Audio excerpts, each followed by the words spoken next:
Hey everybody, welcome to Dave TV for the, what's today, the 24th of July 2016. This is a DC media edition of Dave TV, so if you're looking for one of my YouTube shows, it's not today, okay? Well, that'll be coming up later in the week, but today's a DC media edition. So, you know, here's what I get now when I visit the Washington Post website. I get the little thing that wants me to subscribe, okay? Let me just give you a quick little level of background about the Washington Post and me. I moved to the DC area when I was a kid, 14 years old. My parents brought me down here. They've got the Post ever since we moved here. They got the Post, we got the Star, both newspapers, the morning and the evening, whatever. So I've been reading the Post since I was 14, okay? I'm now in my 50s, so 40-some years of reading the Washington Post. It's been a great paper. It's been a great paper over the years. Of course, we all know all the history and the Watergate and all that stuff. But the paper isn't what it used to be. It's been deteriorating over the last decade or so. A lot of their good writers have left. The style section in particular has just really fallen on hard times.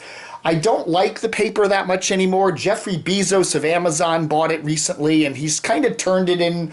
I don't know. It just reads. There's a smarmy, juvenile aspect to it in a lot of its coverage, and I just don't like it much anymore. It's just I get angry when I read it. I get angry. I don't know, you know, and it's not that I disagree with their editorial stance. I'm a lib. They're very liberal, and Jeffrey Bezos is a liberal, you know, Mr. Amazon, but I've got to the point where I don't really think I need the Post anymore, so I just let my subscription lapse, okay? And that was a couple weeks ago, a week or two ago, whatever. Now when I go to the Washington Post website, I get this little Barker thing for the National Digital Edition for 99 cents for 4 weeks and $2.50 every week, or the National DC Edition, only 99 plus $3.75 every week, whatever. Whatever. I don't really want it anymore. And you know what? It's like cutting the cord. You know, when you go to cable TV and it's, you know, cable TV is just so easy. It's a box there and all your channels are right there and you just click on a number and the little channel comes in. Most of the time you don't watch most of the channels but it's convenient and you end up paying an arm and a leg for this thing. You're paying close to $200-300 sometimes for all these channels that you never watch, but it's convenient and they just, you know, whatever. And then all of a sudden you come to a realization and you say, I don't need this anymore. It's stupid. And I've kind of gotten that way with the Washington Post. One of my neighbors gets the Post, the print edition. She said she's done with it by noon every day. So when she's done with it, she puts it out on her front patio. And she said, come by and take it. It just goes to the recycle bin. So I'm still seeing the print paper. I'm just not, you know, thank you to my friend, my neighbor Ann for, you know, giving me the papers. I might not get them first thing in the morning, but hey, you know, I can still read the paper and get angry at it and whatever, but I don't know, man. The other thing is this. There are so many other places to get news, you know, whether it's national news, if you want political news, there's Real Clear Politics, there's Politico. These sites are free. They don't charge you anything. If you want local news, there's WRC, WTOP, WTTG, WUSA. That's 5 local news media. WMAL, that's 6. WAMU, that's 7 major news and radio and TV sources in the Washington market, and none of them charge any fee to visit their sites, and they're all good places to do a whole mix of news. You can get news on Google, you can get news on Yahoo, you can get local, you can get national, you've got Drudge, you've got all these other places to get news. You know, look at all these sites. You know, I mean, you know, most of them are free. You know, the Daily Caller, I got a lot of my media sites in here. You know, 538 is great for politics. There's a whole lot of places. Rest and Now if I want local news. You know, all these other cool sites, and weather.com if I want weather news, and they don't charge me a fee. You know, I don't have to jump through hoops to subscribe. Why do I need the Washington Post? I just don't need it anymore. There's, you know, so much stuff out there. I don't need it anymore, so I just let it go. You know, if they want, give me free access to the website, because I do put a lot of links to their website on my pages, fine. The other thing I can do is the Google browser. If you click on Google Chrome, and there's those three little lines up there in the upper left corner, I point in the right direction.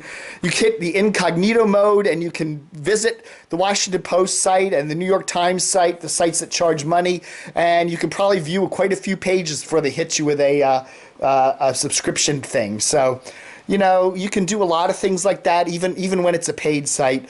I just find I just don't need the Post anymore. Times have changed, and it's not that I can't afford it, because I actually had a pretty good deal where I was paying $24 for 2 months of service, and that was a complete web access and print access for 7 days a week, which isn't a bad rate. But I'm just saying, why? I mean, all that news I can find somewhere else for free. It's just it's that whole philosophy of, I don't know. And Mr. Bezos is using that paper, or his employees are making that paper. Maybe that's more likely. An arm for this guy who's this huge industrialist, capitalist, who's, wants favors from Washington. He's putting stores out of business right and left, retailers. There's kind of a Lex Luthor quality to him. I don't know, a Bond villainous quality to him. Do I even want to send him a little bit of money and support him? I don't know, man. I don't think so. So that's one of the big changes in my life today is goodbye, Washington Post. At least I'm not paying for it anymore, okay? The other interesting thing, I want to switch gears here really quickly and talk a little bit about radio, okay? About a year ago, there's a radio station, WNEW, it's an all-newser from CBS. They were having a lot of troubles, okay? Their ratings weren't good. They were having, everyone knew they were going to be pulling the plug one of these days on it. They were trying to go with an all-news format up against WTOP. I'm not going to get into the reasons why they failed. We all know why. It's very obvious. But I knew that was coming, and we were posting a lot of rumors on the site about the end is near for WNEW 99.1. And the folks at WNEW, the management there were always very favorable to me. They were always very nice. Mr. Sanchez over there, a wonderful guy. He was friendly the whole time they ran the station, except towards the end. And then all of a sudden he started to turn on me like I am somehow responsible for his station's failure, that the fact that people are posting stuff on a website has something to do with the fact that they're going down the tubes. I don't know. These media people get that way, and I started to get a lot of hate from the WNEW types, at least the management people. I think the lower people were always really cool. But anyway, they started like a parody Twitter page for me, and it was fine. It was funny. It was stupid. But you could see they really didn't like me. And then, of course, 6 months after that started, the plug got pulled, and WNEW is gone now, okay? And Mr. Sanchez is, I think he's still maybe at CBS Radio as the operations manager for another station there, El Zol. But, there's no longer the radio station, the WNEW. But I can see that change. The interesting thing is I'm starting to see that change happening right now to WMAL and WRQX. The folks there at Cumulus in D.C. have always been very friendly with me. And but now I notice they're starting to turn on me and become kind of angry. And I don't really know why. There really isn't a reason why, other than the fact that, there's a lot of drumbeat of criticism that something big is going to be changing there. The hot adult contemporary format on WRQX Mix 107.3 hasn't worked.